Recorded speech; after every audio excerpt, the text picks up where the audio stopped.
saka pamabhendi amakaridza nawo wanga usinganetsi pakubhadhara hapana ese mabhendi ese yange same problem pese paingodya munhu 1 paidya munhu 1 band leader.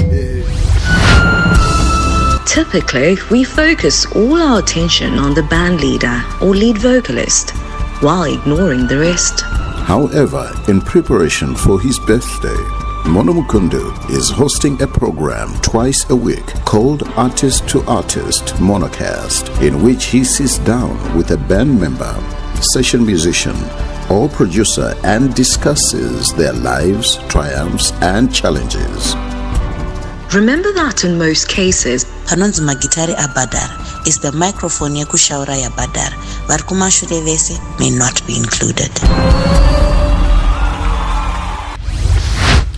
First time ndakatanga kukona muchiridza ndomwana nda kusekondari muri kwamukadoti saka tazotofambe patakazotanga kushanda tese pano nepapo it was an honor manje kuti munoona mbona ndichiri mudiki igore ripirodo kuma 1986 87 ndansanda natsopinda magitari zvangu ndachirongeta zvongunyara masongs bhendi rangu rekutanga ndakazotanga 1988 ini ndoitwa John Muyambo ndorenyu chete kuri kuti chibhodhoro rakabvapi chibhodhoro rakangonyukawo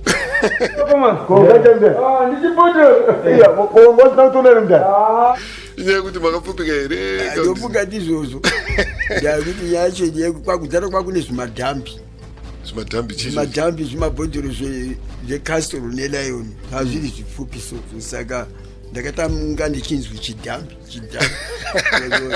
kubva zvazochinja kuti chibhodhoro but maningi nemarva apfumbira because kana zikarorongo achiteira handirideka ndonotopfumbira manje ini mazuva ano kana ndakutokanganwa neseni manje ndinere kuti muona wamandorisa panhingi pamadhokuments ekutumira mari panotozoenda unopiwa mari zonzi zita rirapa haripo pachitokwanisa kupa mari zamabarirwa papa ndakaberekerwa kwamutara histiri mandau tova kuchipinge ndakaberekerwa kunonzi kumount slinder 1950 september ndope ndakabarwa zuva ripi muna september 16 okay ndakazvarwa musa 15 takasiyana ne1 day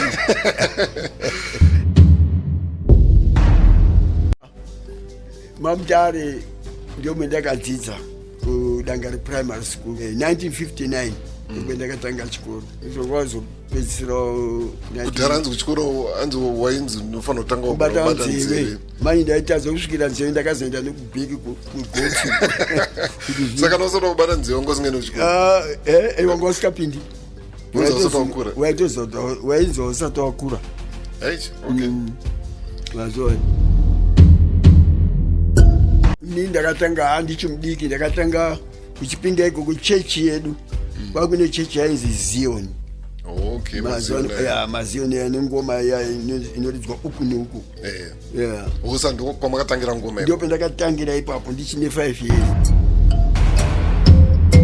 chikatanga ingoma semadrums akazopinda pamagore ndakati 66 yaiwanja ndope ndakaita standard 6 anditi saka taiona munhu wendaifarira aizi Jethro Shasha fungai Marianga Frederick Zindi vainga vane gurupu ravo raizi 2D sounds saka ndomubhendi mamina Jethro Shasha pamadrums pamadrums. In fact daudza vanhu kuti Jethro Shasha considered the best ever drummer to come out of Zimbabwe. Yes. Akazopedzera ku South Africa uridzana na Stimela wana Huma Sekela kana muziva song inonzi Chile Share.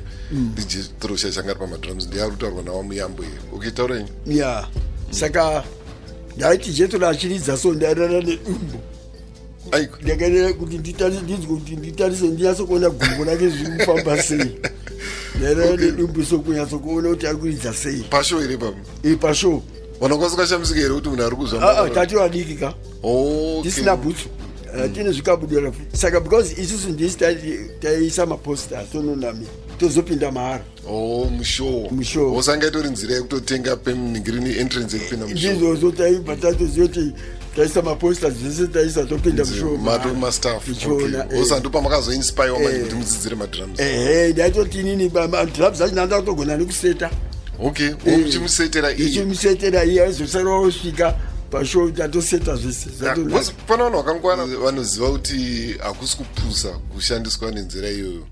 Ndotoziva number of musicians vamwe vakadzidzira nenzira idzodzo dzokuti anoti vemagitara vachiuya obatira magitara avo ovabatsira kuseta oita sese vanhu vaitoti munhu akapusa but munhu arutonyangera kutogena something arutogena experience. Ndio pendakatotanga kuziva madrums ndichitoona vachiridza Jethro kana achinge asati auya dzimwe nguva kana pamuchato painzi Jethro anonoka kuuya. Chibhodhoro anogona kuridzawo mazuva manje. Ndingati mazuva acho ndasa chibhodhoro anga isati rapinda ndakazopinda yangozi John mazuva ndakatopapatori pamuchato Jethro paasina kuuya ndope ndakatangira ipapo apa. Saka information isi yamaitora makazvambarara muchiona achiridze pepe handina kuzodzidziswa nemunhu. Ndakadzidza nongomutarisa chete. Ndakadzidza nokumutarisa. Pakutoridza madrums pepe muchato uya vaupera. Vanhu vakati kanigona madrums. Ndakazoti manje Patrick ari kumasvingo. Patrick Mabanda. Ari kumasvingo kuya yanga Fort Victoria. Kwairiza kwa Mndondo. Night club. Ndiko Mndondo iningi isitara ningi iri munhu wemabhazi isi Samson Mndondo. Nditika. Bendi la angane vana ma twins. Chipo na Farai. Chipo na Farai. Chipa is a base. Father is a lead. Patrick uya lera ngwena uya airiza rhythm. Angasingaridze madrums ipapo. Airiza futi madrums saka iya eda rhythm manje akati no munhu wemadrums nakunomutora kwa Mutare. Ndio pakuye kuzonditora zvikazande igore ripiro 67. Pakabva Jethro manjika akanga atorwa na Fari. Ambinga ari kubendi iroro rekumasvingo. Iri kumasvingo iroro. Ndio ranga kutoridza bendi kumasvingo kubva azotorwa na Fari. Ndokuenda kubulawayo. Fari asi wegitare airidza Summer Breeze. Summer Breeze. Yanga yakuidzana na Moses. Moses Kabubi. Wemakibudzi. Tamiti Kabubi kandi Backland. Rakabvopira kuti Backland. Beno. Itoni tara kechairi. Usaka ndipo pamakazotanga kuridza madrums. Ndipo ndakatanga kuridza madrums ipapo. Kumasvingo kundi kuti tita serious pai. Pamadrums manjita Fort Victoria iko. Kwakune mabhendi 2. Pane adzi Super Mpepu angari wemabhazi na Mndondo wemabhazi. Saka Super Mpepu akanga ane bhendi rake raizi Pop Difference. Ili chizi Mandozi. Saka ini ndakazoita ushamwari na Zix pairidza uku. Kuma Mandozi. Ndakaita ushamwari iya izaliti iridza madrums. Zikazina Zix unosada tikaenda kwa Harare. Uko kuti unoita mani. Ndikati ndikwa ku Harare ndinoda but handina kwandinoziva kwekusvikira. Aisaramba kusvika ndamboendako. Asi ndiri nkwasha ariko. Anogara kuKenani. But handisi kuziva kuti anokupapi pachasana pasvikako. Zikazi aini ndina mukoma anoshanda kupi panotorwa zvitupa paya. Vatize pamarket square ndipo pana mukoma wacho kwa Tagwirei. Ndikubva tadi taronga kamari kedu pamauya kubva tauya 69 iye manje takaenda kunoona bhendi Harare Mambo zechiridza pamachipisa chibhawa chekanzuru mama Harare manje Harare manje takagara so tichiona leading guitar uya aridza ku Clemens aridza lead yeningi Harare Mambo avanonoka kuya ini bva ndataura ndikati ndika munhu welead uyanogona lead uandina uyanogona lead kazi ikaka ndatakaenzana zikazikanogona lead ikazi ndobva zekuchabvapo kagitari akutoridza paya. Saka uyanga nonoka sei kwara bhozi ndakanzoti mudhara Jangano anga very strict. Anga very strict ka. Anga singadi vanhu vanonoka. Anga singadi vanhu vasingagoni kupfeka zvakanaka. Waifana kupfeka zvakanaka uchibata time anzi anga very professional. Saka kasi papa anga asipo. Ndiani? Jangano Green Jangano. Jangano ipapa anga asipo. Bhuzi ndazotanga nemabhendi akasiyana maharare mambozi akasiyana. Aitomboita amabhendi akaita fanika ABCD zichidaro. Rimwe richiridzoko rimwe richiridzoko. Mazona. Saka ipapo aitungamirira ndiWilliam Kashiri. William Kashiri ndiye aidza kuti madrums. Okay. Achiimba futi. Okay. Asi anga ari pamadrums chaiye aizi Jonathan. Jonathan akambonge asuspendwa. Okay. Oni nyaya dzekushaya discipline. Kushaya discipline. Bundazo njara ngano anga akafanana na James Brown kuAmerica ya. James Brown hanzi anga asingadi majokes. Even Safiri Mazikira but chazosvika zviri kwa Mazikatiri. Saka pa uyu ndo pakabva joina Harare Mambo manje. Mazona manje. Pa joina Harare Mambo. Zatofamba ngopedza kuridza apukati masenzi twapiwa. Ndo vanhu vanofarira muomberera maoko echikadiwa mari pastage. Ininiwo manje nerimwe zuva ndikati ndiri kunotsvaka mukoma Jethro. Ndakazoita noridza kuvhito kuramba naye. Ndasvika kuya kuvhito kuya ndikati handimo munoridzwa bhendi. Papane mapurisa manje ekanzu. Ndo papane mupurisa yaizi Dhuri. Dhuri weboxing. Dhuri weboxing akamboita mbiri kare. Akaita mbiri. Akazopedzera mupurisa manje. Akapedzera mupurisa because aizika ngoti anorowa. Since yanga iri nzvimbo yematsotsika yakabva azi Dhuri gara ipapa. Ini badati ndinokuona mukoma wangu ari mukati manozi Jethro. Zikazi upindi. Ndati mufana. Pana akandiziya manje zikazi mufana mati bhendi aisikiridza mukati umu. Arina drama. Jethro anganonoka. Jethro anga asina kunonoka. Anga furirana iye na Manu kwenda kufeti. Manu Kambani. Wegitari. Saka apa vanga varonga kutobuda mubhendi, vanga vatotiza mubhendi. Saka pamba tori negap. Patane gap. Okay. Ndikasika mufana uyo. Takambomona achiridza uyo. Ndikati kuHarare Mambo zikuya kwakapinda 6 kuya. Ndakambokupuwa futi ndikambodza madrums. Zikazi mufana uyo muri kuona uyo anoridza madrums. Kasi ikako zikazi uya kuno. Ndapinzwa mukati. Zikazi apana bhendi vanhu vebhendi varipo vese. But hapana drama. Basa ramira. Muri kuona manje. Saka ndokujoina kwamakaita bhendi. Ndokupinda kwendakaita. Iraidzi chibhendi rino. Great Sounds. Great Sounds vekuzemba anopenganiwa. Anopenganiwa naKoni. naKoni. Hanzi kuseri kwaKoni. Bhozi kudhara waiti kana uchituka hanzi aiwa. Arutaura zvekuseri kwaKoni. Kuseri kwaKoni ndokwangu ine anopenga ane wayo. Saka iyo yanga yatorekodwa here ipapo. Yanga yatorekodwa kare. Okay. Yanga yatorekodwa madrums aridzwa nani? Jethro Shasha. Nezati yakaimbwa nani? Elias Banda. Yairekodwa pano Pambare Studios. Pa ZBC. Pa ZBC. Paipa mabhendi ainyonyoredza music yekunze kwenyika stereki ainzi macopyrights anokuti zvangoti anonzi macover versions. Kana ipapo pendakapinda maingoita taidza macopyrights. Saka chainyonyokonzera kuti vanhu vangode macopyrights inyaya yekuti paredhiyo ndiwo dzaingonyonyoridzwa here. Dzainyanya kuridzwa. Saka zvinoratidza kuti redhiyo ine power yekuchinja choice yemusic yevanhu. Ndizvozvo. Kana Thomas Mapfumo chaiuya airidza music yechivanhu anditika achitsanganisa kuti nedzechirungu. Ndanzoitaura kuti akatanga nedzechirungu. Then baazofunga kuti but music hadzisi dzedu mani idzi. Akazoti bheta tite dzedu. KwaMukadota ndakajoina 75. Makajoina sei KwaMukadota? Ndaiti ndakugara kwaIfilis. Saka ndaiti ndikapedza nhingi basa ndakuridza yanga kuzi Jobs Night Sport mtown takwira malifti taibukira pamachipisa toenda paMutanga Night Club.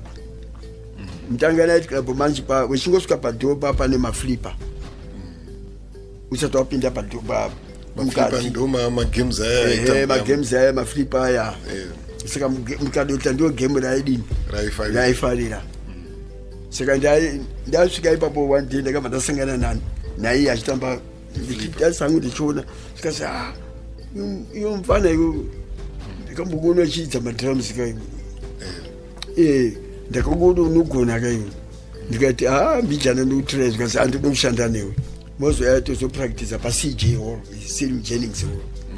sandokujoina kwamakaita band ndokujoina kwendakatiita iko saka makapinda muri pamadrums ndakapinda ndiri pamadrums saka pangoma bhozi patakazotanga kukuonesere mamauridza ngoma ikoko muchiacta ndakatopinda ndiri pamadrums then pambazoenda pangoma iyo anga asikazvini ndioridza ngoma saka ndozoti makazobva sei pamadrums muchiuya pangoma apa ndai ndikabva pamadrums ndomboya pangoma ndobva pamadrums ndomboya pangoma manje ndobva ndazoona kuti pangoma manje vanhu ndo pauri kundida plus chandikaona manje ka pamadrums hapana action yakawanda hapana action yakawanda imimi manje kaiuya performa manje ndaiconcentrata nemakumbo evanhu because madrums unenge because drama ine a lot of work manje timing yesong pari kupinda marose madhensi evanhu vanofambira nemadhensi adrama nebasa rakawandakuti kuno kunoita kushoma because unenge ine a lot of concentration because band rese totodependa newe iwewe ndiwakato ndakatoona ndosaka madrama mazhinji mumabhendi vari very jacked up so madrama mazhinji akachangamuka pamusic so ivi nyange vasingatidze bhesi anotokuudza kuti bhesi ndarifambe so yoti even mustudio muno mukandichirekodha so vanhu vanoita maback vocals vaindi vanonyotamba sere vanonyofarisa zvichienderao nezvichidzika but drama kazhinji kacho kanomina drama anenge ari serious ndianengatadai apa macounts haana kuwandisere they are very good at kuziva macounts kuziva mabhazi kuziva zvese ndakapedzisira futi ndakuimba futi nevasikana iva ndakutotamba futi nevasikana nana george pada george pada airidza ndakatanga muona achiridza saxophone but pakazoita yake music but pakazenge aita music yake vanesong yake yekudanza amai ndo pandakazoona kuridza gitari ndasikazona anodza gitari ndaingomziva ari pasaxophone akatanga aidza mbira watanga nembira akajoina bhendi akatanga nembira aimbofamba nesu akazotanga kuimba kumarondera dombotombo right george nyamukure ndozita rake uri kuti pada inikname zvaakaita manje aenda pastage basi tikatodombo kutesta andiwa tinoda kujoina bhendi tikatoda kutesta abva apinda pastage ngazi pastage pedu apa tidi munhu anongoimba chete toda kuti munhu anoimba achitamba saka mukaduta was very big on stage presence angasingati munhu anongoimba angori manje apa elaja manje elaja madzikatiri mumwe anga akuimbawo saka mumwe munhu ainyatsa kutarisa kuti uyu munhu ari kugona here munhu ari kudini ava mudhara mukanoita dzimwe nguva aizoya kustage later aingiramba ari kudhoo kumani aitanga show yese saka ainzwisisa business saka aitanga ari kumari kusvika tirange yadini yazara tirange yozotakurwa manje ozoya inini manje ndaada kuita futi madrama aita farika anezi masketches ari shorter pane inenge yake ndoma akunzi maskits mazono kaari very short saka ndaifanira kuaraidza vanhu tine mukomana womwanzi cobra cobra ndoendaita drama yandakaita yekuti yandakanyora ndega yekuti cobra anotya mupini azoana saka pada uya manje first day kuenda pastage apedza kuimba kati honda nzizi yapa ndinotamba vaakutamba saka achitamba chida iso faika munhu akutamba pada zvikazinairaja kutamba here iko ikafanika munhu akutamba pada ipada kaye uri kutamba ndopakatangira george pada ipa iye anozi george nyamukure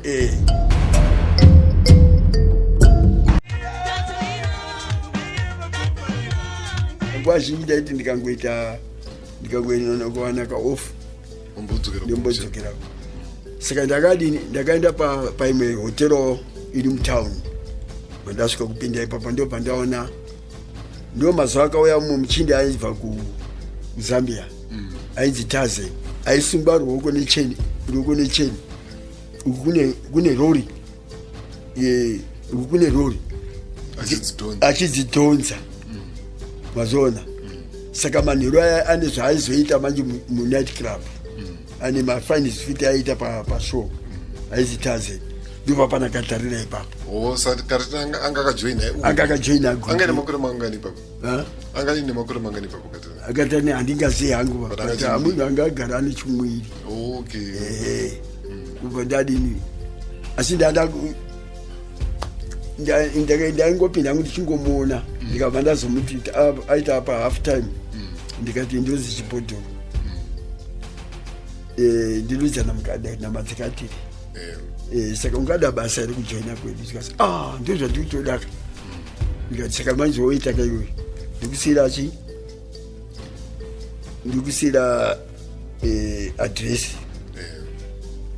unosvikira apambonetsi futi iwe kanga wasvika muharare unosvikira paCJ hall 10 o'clock kutotanga practice usvika usaima mutori neshoti mukadoti hamurambe aiwa vasikana vese vaiva vazhinji vacho dzimwe dzenguva taiti tikaridza songo pastage todedza vasikana kuti ndaiva ndadedza pasikana ndotrike ndakazoita mucrowd ndaitoona vasikana kuti vachitamba vanoona kuti uyanoita vana kuti uyai pastage saka chakazoita kuti katari naende mbiri seri kudaro ndechekuti tanga tisikachaita naSusan Chenjerai.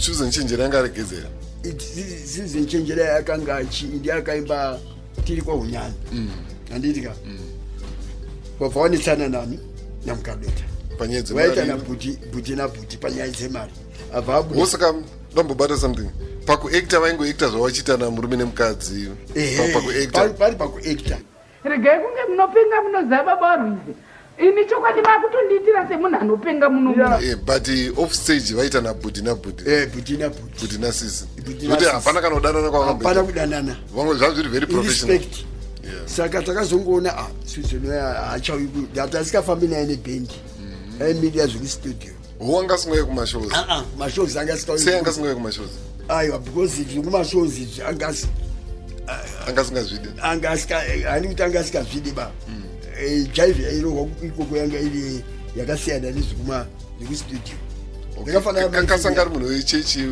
anga asati aita zvechechi but angangori mai angangwamai usaida kuchengetedzawo respect yake saingogumira patv nekuradio patv chete pakuzofamba kwese aizofamba kana iri show yekuti yaaiswawo paposta kuti anonga aripo but apa pakazopinda Katarina manje apo after vasiyana namukadota manje vakabva varekodha futi tiri kwa unyani yakasiyana neyekutanga second vision handiri mazona ani makadada mukaziteerera munyasikono dzakasiyana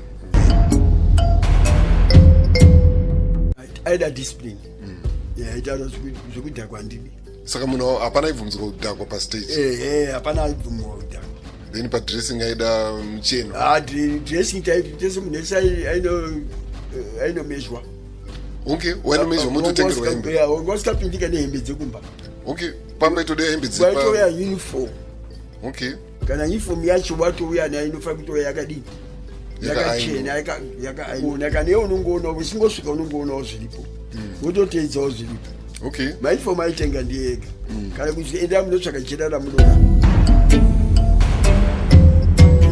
Ocean City Band izita rakabva pamahachi bhiza raimuwinisa yaizi Ocean City ko yarimwe rachifuzi raizi Sea Cottage rakazopiwa vasikana vasikana Sea Cottage Sisters ranga zita rebhiza futi ona Brave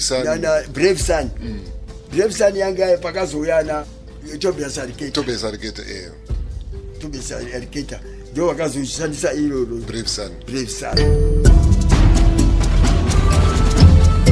so Tobias Arqueta akauya mbende basa rake ranga riri kuimba macopyrights erege handiti aimba macopyrights erege because ainoona kuti pakauya Bob Marley 1980 rege yakambonetsa zvokuti mukasaridza rege pashow maitotemwa nemabhodho saka every band raitofanira kutoita munhu anoimba rege isusu pakauya Bob Marley ndisu takatovhura rufaro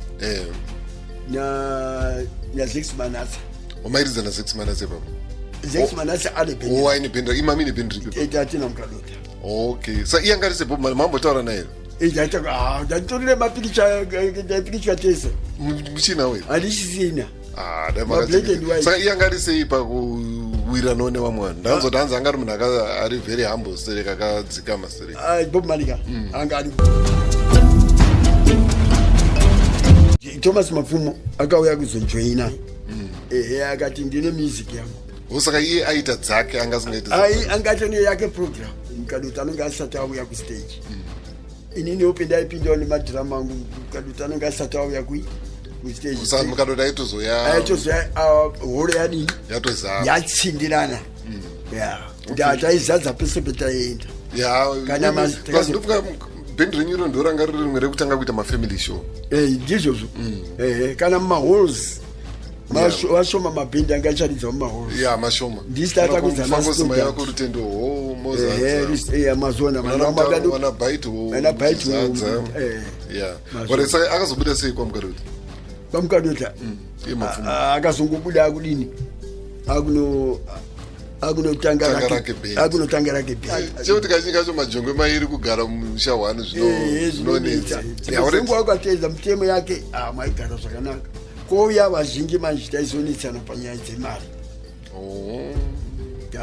kuti mari yanetsa kubuda here mari yaiwanikwa pati kuzogowana manje so it's not about the amount, is about the fairness kuti pafairness nguva pamba sinomira musha kana ye Tobias ariketa pakazonotangawo rake akazonotanga Shaz band akanga panyaya mari pane pakamboridzwa imwe show kuBulawayo rine Ocean City Band takaridzira kuningi paifanira kuuya mabhendi akawanda paaregedza kuuya then pamaridzira muchikavhira munhu wese then pakapera show mbabhafiti ini ndakatozoita kuti vanhu varegedze kukanda matombo matombo anga akukandwa ende chinonetsa manje audience havazivi kuti vanongopomera vari pastage chete vasingazoti dzimwe nguva pane zvatoitika zvakawanda saka makazoidzikamisa sei nyaya yekuti vanhu vasakande matombo wazviona manje makazvifambisa sei vakomana vachitanga music ka vakambotanga vachiridza izvo neizvo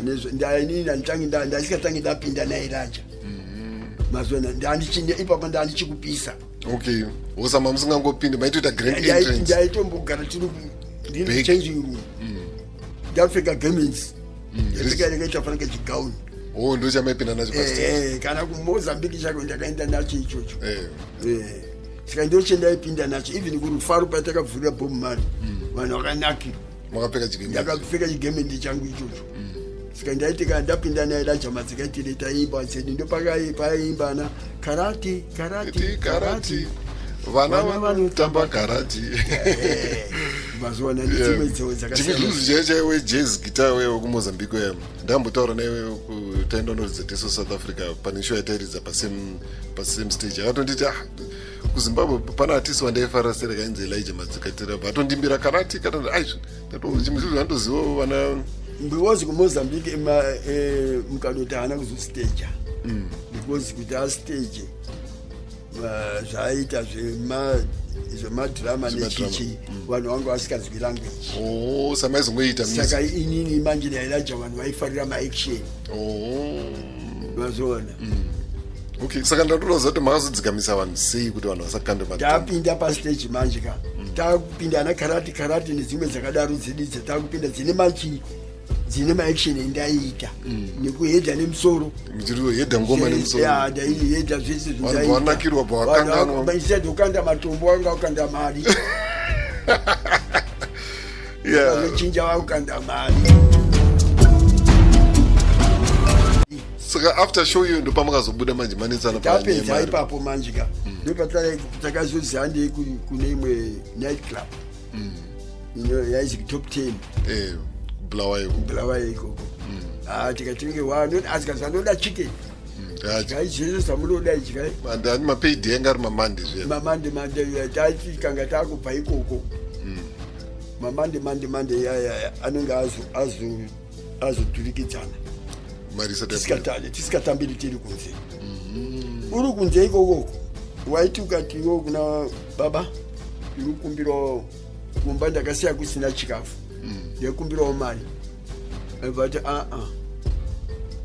kunoko hatiningiriki tinozoonana tadini tadzoka hatichiwafanhoka vaigona kuti kana wane musikana wako musikana waona ikoko muti pinda watonyorwa pasi kwangusinai kuti uri guest yako yese kana une hama dzako dziminoona ipo tinoenda dzinonyorwa zvikwereti mari yako yozobviswa papei tapedza bhendi yanditika iye aigara kuhotera ka asi aizouya kuguest house kuti tinonga tiri maguest house ekanzuro aya pekuti tinonga taiswa isusu iye aizouya ikoko because vaifamba nemakasa. Okay. Iye ane makasa, vasikana vane makasa, kuti vanakatana vaifambawo nemakasa. Uchitamba usadza kuti unotamba aya kana kuti aya. Right. Ipapo ndipo panenge kuti manje wise man utara uya is my boss. Keyboards wise man uya nebhuku rako ndezvikwereti. Nyora ruda chikwereti. Apa takupwa chi? Chikwereti zvikuti vasikana vanoda kutamba njuga manje. Vachitamba njuga manje. Wadyiwa futi.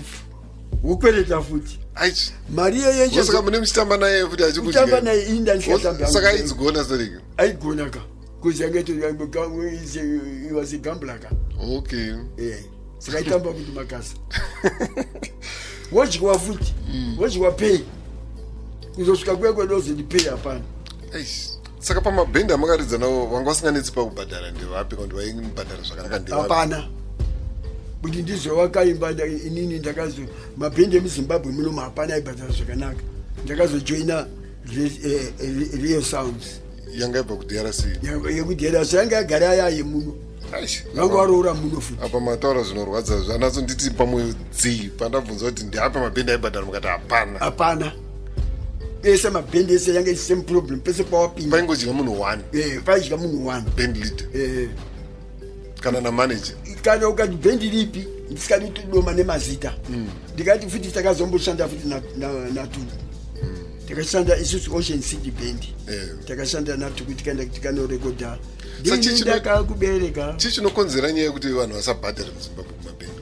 Bhozi dambudziko rasati rapera. Alisazika. Namanje richiriko. Adidika. Bhozi ndine advantage yangu kuti ndakabva old school kuma 80s ikoko. Namanje ndichingorimo ndichiri very active. In same complaint itongoripo. Kuti torarama dzimunguva dzacho kana uchigona uridza ukaita session musician. Kuti ukashedzwa unotaura ndikuda mari yakati. Ndizvo zvakatozondoraramisa bhozi kuti ujoine band unenge ine mazimutemo iri kusungirira hoba uchabvumzoridza kwacho even panakanoridza uchechi kanosanganisa kuchechi atatonzi uri kuitira mwari zvotoita wese saka panakatozona kuti nditorarama kandotoita session musician ndopolisha kuridza kwangu sterek ndoenda pademand ndapademand ndoita very professional but mari yangu ndikuita saka ndokutozorera kwandakaita mhuri yangu yese vana vangu yese bhozi ndandambobvira ndapfeka ovhorosi ndandongori magitare chete ende panakatozokwanisa kutokwanisa kutonatsorarama zviri smart chaizvo inyaya kuti ndandatanga kuoma musoro panyaya dzemari kwete kuoma musoro pakunetsa bhozi pakunetsa handambobvira ndaita problem as long as wanipa mari yangu ndosvika on time zvese on time but pamari handina majokes ndozvakatoita nditorarama izvo saka ndaifunga mei pamakatanga kare apa kapa zvanga zvakachinja bhozi pandakaona mimi nana Philip Sosve nevamwe ndimi vanhu venguva yenyu vakakwanisa kutenga dzimba musiri maband leaders. Kuzi vazhinji vamwe totenga dzimba maband leaders. Vanasose na Nicholas Mugona.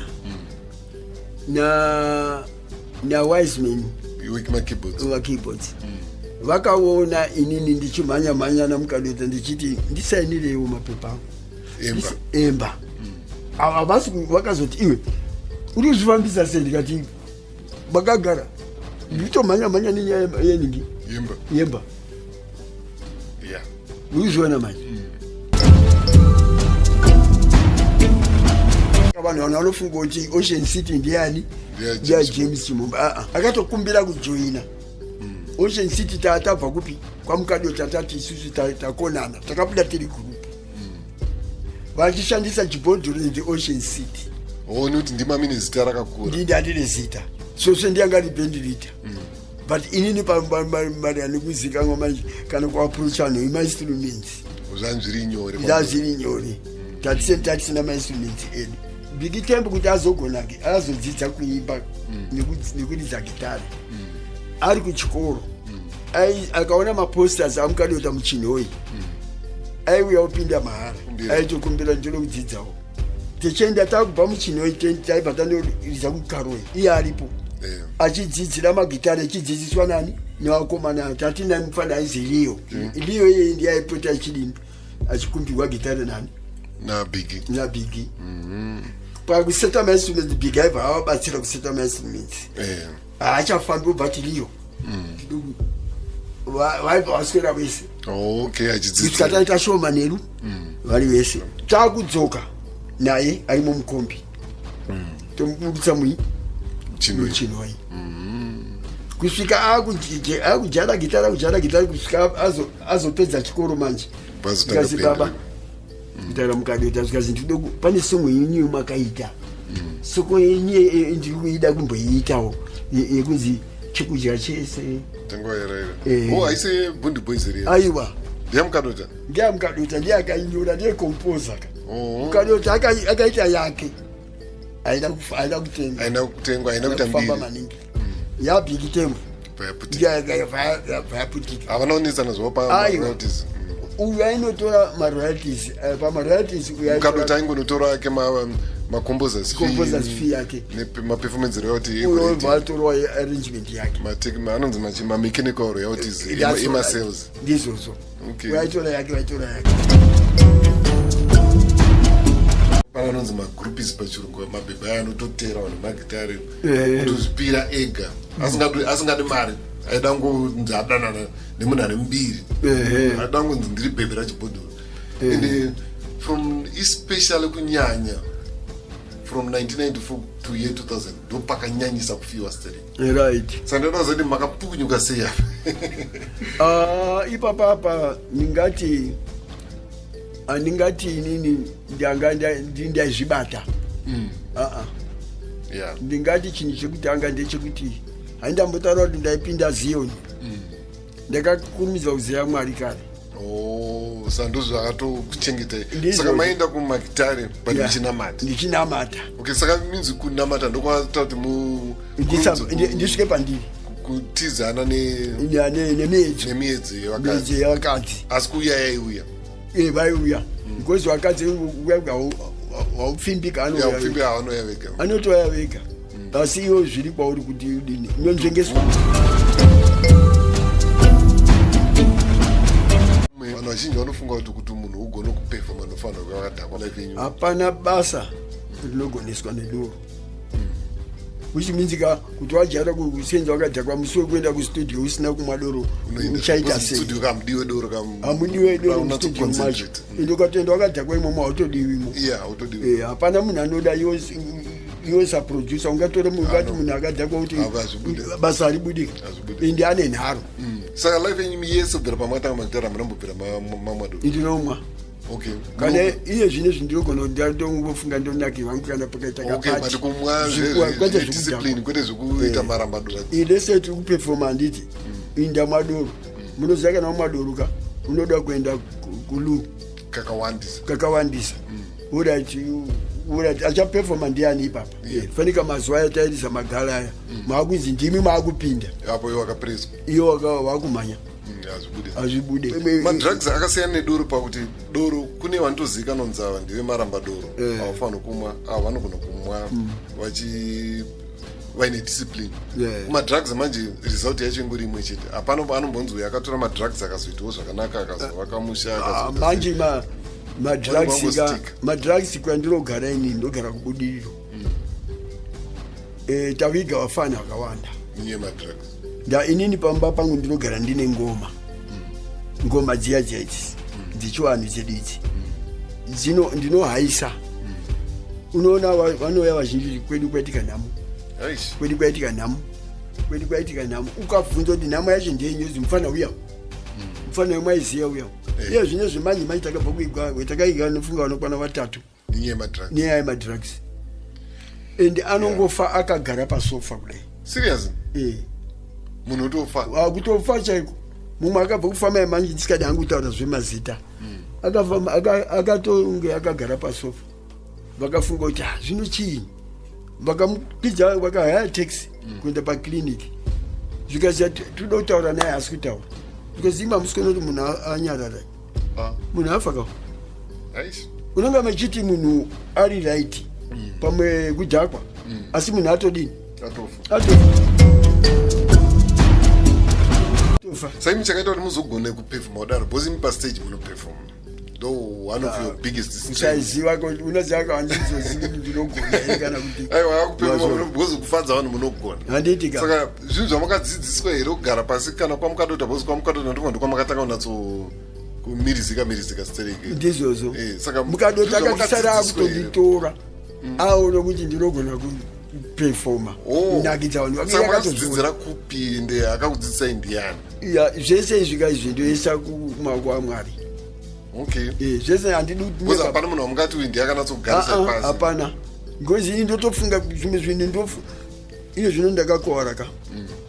Because pane zvimwe ndinombozvitira ndobva zvimwe zvotondikuwadza. Ndiko ndinotira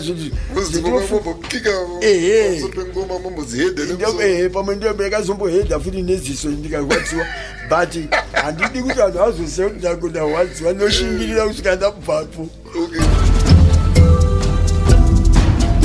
Kwenini amunambobvira mada kuita wenyu music here as Chibhodhoro kana as John Muyambo musingabheke vamwana nhasi ndine shungu yacho sati chakaita kuti musazviite pesa chekutanga handina voice rakanaka rekuti ndinogona ndikaimba song 1 or 2 ndichishaura pamberi apo hatichaningi oro haratoenda rinobva raenda ndo chakanyanya kundirwadza ndichiti voice yangu inoenda ndinotomboimba kicheni kuchechi but ndinotozwa kuti voice yangu ndikaona kuti voice yangu yakutoenda apaka ndinogona kupoinda umwe munhu kuti chikontinya ndakutodairira but munhu ukaziva pawakasimba nepasina kusimba ndopaziva kuti handina asi kunyora nzimbo munonyora kunyora ndogona kunyora but kuti ndizodziimba manje ndo dambudziko mazuva ukanyorera ukati ndinyorere umwe munhu makuzonetsana kuti vaya pamaroyalty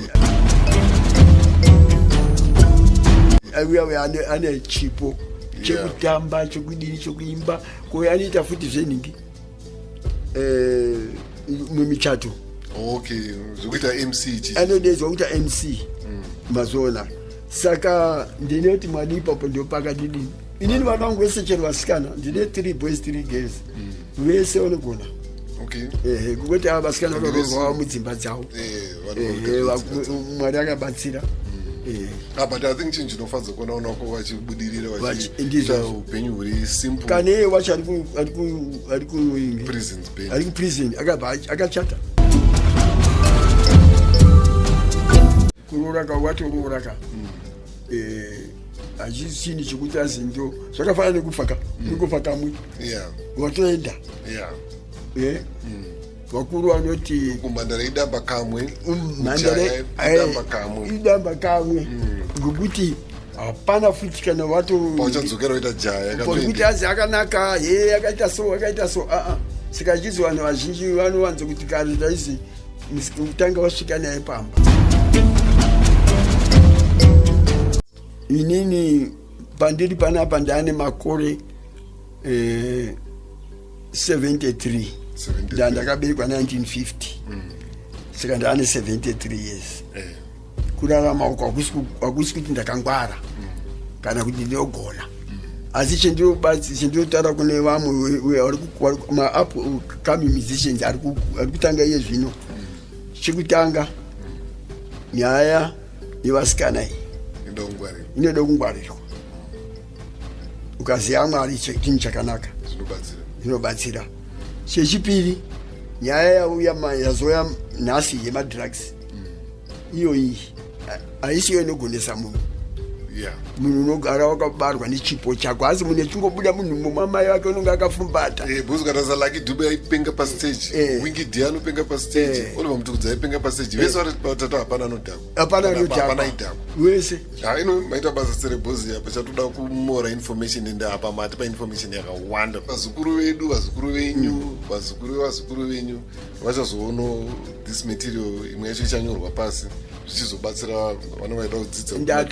Ndinotenda newe kuti watondishedzawo kuti ndiwe kustudio yako Mono Mukundu kuti tikurukure nenyaya iyi yaitondirwadza kuti toita sei kuti information ibude because yatingafambe house to house asi munhu wega ega anochanzwawo pamhepo achanzwawo paTV ndotenda Mwari netechnology because zvazvisiko kaizvo zvazvisiko tode kuti tichengetedze vana vari kukura ndiwo vachazotonga mangwana ndizvo saka nasipaka ndatenda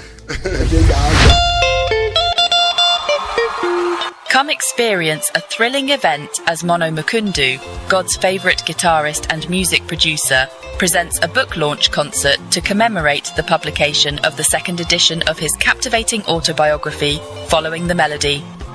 This event will also serve as a celebration of his 54th birthday.